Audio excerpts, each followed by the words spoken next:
வாலி எப்பொழுதுமே தெரிந்ததை எழுதுவார். ஆனால் கண்ணதாசன் பெரும்பாலும் அனுபவித்ததை எழுதுவார். நான் கூட சொல்லுவேன், வார்த்தை விளையாட்டில் வாலி ரொம்ப கவனமாக இருப்பார், வார்த்தைகளில். கண்ணதாசன் கவனிக்க மாட்டார். இப்போ காமராஜரை பற்றி 2 பேருமே பாடியிருப்பாங்க. தங்கமே தென்பொதிகை சாரலே சிங்கமே என்று அழைத்து சீராட்டும் தாய் தவிர சொந்தம் ஒன்று ஏதுமில்லை, தூயமணி மண்டபங்கள் தோட்டங்கள் ஏதுமில்லை, ஆண்டி கையில் ஓடி இருக்கும் அதுவும் உனக்கு இல்லையே. கண்ணதாசன் காமராஜரை பாடியது. வாலியும் பாடியிருப்பார். சாஸ்திரி பவனில் நடந்த கவியரங்கத்தில், காமு ஷெரீப் தலைமையில் நடந்த கவியரங்கம், வாலியும் பாடியிருப்பார்.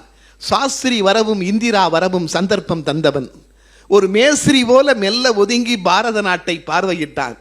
நாஸ்திகர் கூட நயந்து போற்றும் நல்ல மானுடன், நாணயம் மிக்கவன், ஆஸ்திகள் எதுவும் அவனிடம் இல்லை, தன் அஸ்தியை மட்டுமே வைத்து போனான். ஆண்டி கையில் ஓடி இருக்கும் அதுவும் உனக்கு இல்லையே கண்ணதாசன்.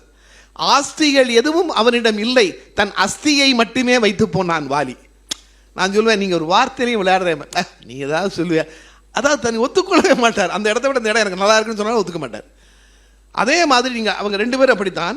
ஒரு பாடல் அழுகை என்று ஒரு பாடல், 2 பேருமே கண்ணீரை பற்றி எழுதியிருக்கிறார்கள். இதோடு நான் நிறைவு செய்யலாம். ஏனென்றால் ஒரு கவிஞன் என்பவன் எப்படி இருக்குப்பா, கண்ணதாசன் தொடர்ந்து ஜெயித்ததுக்கு. ஏன்னா அவன் எழுதிய பாடல் எல்லோருக்கும் எழுதிய பாடல் மாதிரியே இருக்கும். நண்பர் காவிரி மைந்தன், உலகத்திலேயே